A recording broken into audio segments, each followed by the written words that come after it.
A very good morning to all our viewers. You've tuned in live to this Moneycontrol broadcast. You're watching Newspresso with me, Stacy Pereira. And well, in the next few minutes, we're going to be giving you a lowdown of all the top stories from across the globe, all the insights from within India, whether it's earning trends or the latest that's happening in the world of politics. We'll also be giving you all the latest trends that are doing the round that gives you the edge and keeps you much informed ahead of the others. So let's get straight to it and bring you all that we're getting from our global dispatch.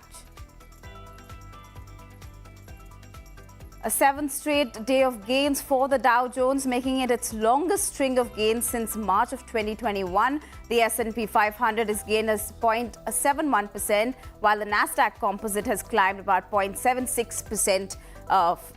Just in yesterday's trade. We also had the second quarter earnings season that has taken off to a quite strong start, one could say, of the 38 companies in the S&P 500. They have reported results. About 82% have exceeded expectations according to the FactSet data. Now, looking at the futures, though, tied to these indices, those are trading in the negative territory currently. But among the key earnings that we need to be watching out for internationally, we do have Goldman Sachs, which will report its numbers later today. Tesla, Netflix and IBM will be the other stocks that will be reporting its numbers post-market closing in Wall Street. And European stocks, those ones ended at a cautiously high note, one could say, as investors are now focusing on the earnings that are trickling in, as well as data from the US. There's the benchmark stock 600 index closed about 0.6% higher, though most sectors were in the positive territory. Now, telecom stocks, those were the ones that led the losses down about 0.9%, whereas chemicals and retail stocks, those were the ones that gained about 1.3% in trade. If you look at the macro front, we saw investors who will be watching out for the release of UK's inflation figure, as the Bank of England will now prepare for a monetary policy meeting on the 1st of August. There are talks that a second consecutive 50 basis point hike might remain a possibility after that strong wage growth in the 3 months to May. Now, in stock-specific action, we did see British grocery delivery firm Ocado, which dumped about 19% in trade on the back of underlying profits. And the strong earnings in the US seems to have enthused investors across the globe as well, in the Asia-Pacific region, where the markets have opened on a positive note. In Japan, the Nikkei 225 has gained about 1% and opened. The Topix also about 0.94% higher. Although with business sentiment among manufacturers in Japan, that data showed there was a decline in the first time in 6 months in July. So that sentiment meter not ticking up right. Though South Korea's Kospi, that one too has climbed marginally, whereas indices in Australia, those have rebounded and are trading in the green. The Hang Seng, that one continues to slide. It shed about 2% in yesterday's trade. But if you look at Gift Nifty, that one is signaling a muted start for the Indian markets as well. And the state of Victoria in Australia has withdrawn from hosting the Commonwealth Games. Now, organizers of the Commonwealth Games are now struggling to find a new venue for the event. As of yet, no country has a bid for this 2026 sporting event. Now, Victoria State Premier Daniel Andrews announced this decision and said that the budget estimates were very high and they couldn't meet it. Now, the initial budget was estimated at 2 billion Australian dollars, which later was increased to about 7 billion Australian dollars. Let's listen in to the rationale of why they're pulling out from the Games. Frankly, $6 to $7 billion for a 12-day sporting event, we are not doing that. That does not represent value for money. That is all cost and no benefit. Simply doesn't make sense to be paying that much of money. But in other news, we do have record high temperatures that we're seeing across Europe. One would say Italy, Spain, Greece, all of them have recorded temperatures above 40 degrees Celsius. And these record temperatures have now led to wildfires that have spread across Europe. Now, emergency workers in Spain, Greece, as well in the Alps are battling to curb these wildfires. Authorities have said that they're trying to douse about 81 blazes in across Greece alone as of Monday. Now, this is the biggest front of these fires are near Athens in Greece, whereas the Meteorological Services Department there has warned of high risk of fires all across the week as the country is now dealing with its first major heat wave as well for the summer. Now, the wildfires in Europe have destroyed homes and have also forced thousands of them to evacuate from their homes. A quick recap then of all that transpired on the Lal Street. Well, we did see the Sensex and Nifty both ending the day marginally in the green, but after seeing that late sell-off, one would say that we witnessed in the last hours of trade. Now, Sensex gaining about 150 odd points. They're closing at 66,748. Whereas the Nifty is staying above that crucial 19,700 levels. Banking stocks, those were the ones that came under pressure, with the Nifty Bank Index marginally in the red. Mid-caps too, those were the ones that closed, saw some amount of profit booking, we could say, and the index closing nearly 50 points lower. Among the stocks that we saw a buzz, it was Infosys, which surged nearly 4%, contributing to the Nifty's gains. Whereas you also have other stocks that you need to be watching out for today. A lot of earnings that we're going to be looking out for. Among the earnings that came yesterday, it was L&T Tech, CIE Automotive, as well as SBI and Mazagon should be on your radar.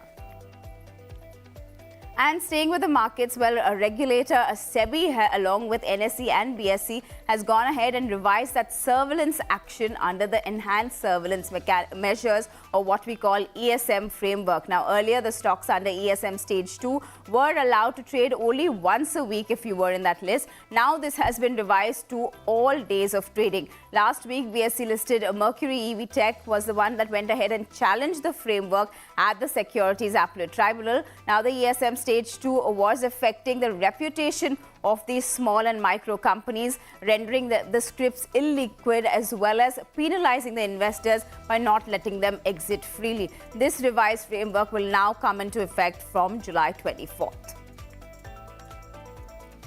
Disney India has officially now joined those 14 other companies that have sued Google over their in-app billing policy. Now, in a petition filed in the Madras High Court, Disney India has sought for protection from the Hotstar app from being delisted from the Play Store. So what exactly is Disney seeking? Well, they do want a permanent injunction against the compulsions to be using Google's Play Billing System, or GPBS. Now, the protection also, what they're seeking is the delisting from Google Play Store altogether. They do not want that Hotstar app to be going away. In fact, Google had written to Disney on July 11th over the delisting of the app as well. Now, you must know that Google levies about a service fee of 11 to 26% on their in-app payment in India. This is what is the contentious issue. Now the court has gone on to say that Google cannot be removing Disney's streaming service from its app store in the country, and should also, in fact, receive a lower fee of about 4% for its in-app purchases. And leaders of 26 opposition parties who huddled in Bengaluru on July 17th as well as 18th have now announced a consensus name for that alliance, calling it India, or Indian National Development Inclusive Alliance. Now, the member parties will hold their next meeting in Mumbai, we are being told, and the opposition leaders said that an 11-member coordination committee will be set up to facilitate the alliance working, as well as to finalize the members of that coordination committee, which will happen in that next meeting. Meanwhile, during the NDA allies meeting that happened in Delhi as well, Prime Minister Modi predicted that NDA's vote share will surpass 50% in the upcoming 2024 elections, and also added that the alliances based on negativity will never succeed. Listen into some of those political reactions. आज देश के लोग 2024 चुनाव में फिर एक बार हमारी सरकार वापस लाने का मन बना चुके हैं, निर्णय ले चुके हैं। ऐसे में भारत की बदहाली के जिम्मेदार कुछ लोग अपनी दुकान खोलकर बैठ गए हैं। The BJP government wants to destroy the democracy in this country, and also they want to destroy the constitution they are using the autonomous bodies like CBI and ED. There is a grave situation. To save this situation, we have come together, and country is important for us. Clearly, all parties are gearing up for that election. That's going to be quite a contentious one in 2024. Moving on then to all the trends that we're going to be getting you. Well, there is some cheer for India as the United States has sent back 105 antiques back to India. Now, these include the religious as well as culturally significant artifacts. These artifacts are made of stone, metal, wood as well as terracotta.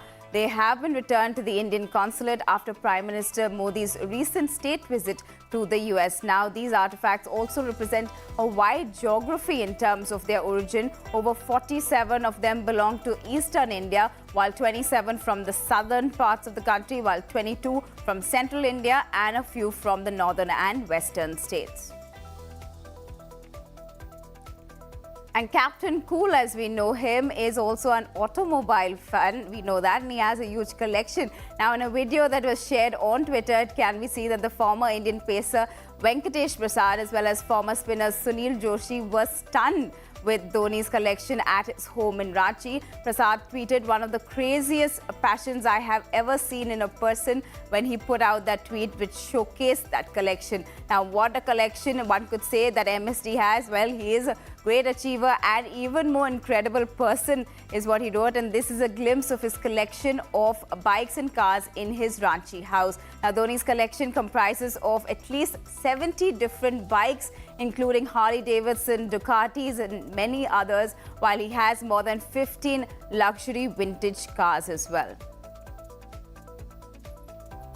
And well, we all did witness a spectacular Wimbledon finale over the weekend. But what we might have missed or have gone unnoticed is Novak Djokovic's reaction while losing one of those sets to Carlos Alcaraz. Now, the 36-year-old went ahead and smashed his racket against that net post, breaking it into two almost. But everything doesn't end there. It wasn't just a reaction. The sportsman now has been slapped a fine of worth $8,000 for doing this for that moment of rage. Now, during the finale on Sunday, Djokovic received two violations. First was for the clock hit zero, while Djokovic hit that serve, as well as the second one, which was a code of violation due to his frustration. And this isn't the first time that we're seeing Djokovic that has gotten into trouble for his frustration. He was disqualified during the US Open back in 2020 as well, when he struck a ball out of frustration and it unintentionally hit the lines judge in the throat. And for all the cues you need to be watching out for today, well, DD Sports has secured the television broadcast rights for India, and the highly anticipated FIFA Women's World Cup 2023 will be showcased on that, and that starts tomorrow. So if that's something you want to be looking out for, DD Sports is where you'll need to go. Now, among the earnings you need to be watching out for today, Canfin Homes as well as L&T Finance Holdings will be declaring their Q1 numbers, so you can look out for that. But also, more importantly, ahead of the monsoon session, the government has called for an all-party meeting today at 3 p.m. when the government will be seeking the opposition support in passing a whole lot of legislation that they want through this session. But issues like the Manipur violence, price rise, Leicester's protest, all of that is going to be on the top agenda for the opposition. So we're going to see how that unfolds. But that all-party meeting going to be crucial at 3 p.m. today. So you can look out for all of that to day ahead. Well, we'll be back with more. With that, it's a wrap on this edition of Newspresso. Hope this dose was useful and gives you that kick start to your day. But as usual, we'll be back tomorrow, same place, same time, for your fresh shot of Newspresso. From everyone putting the show together, thanks so much for tuning in.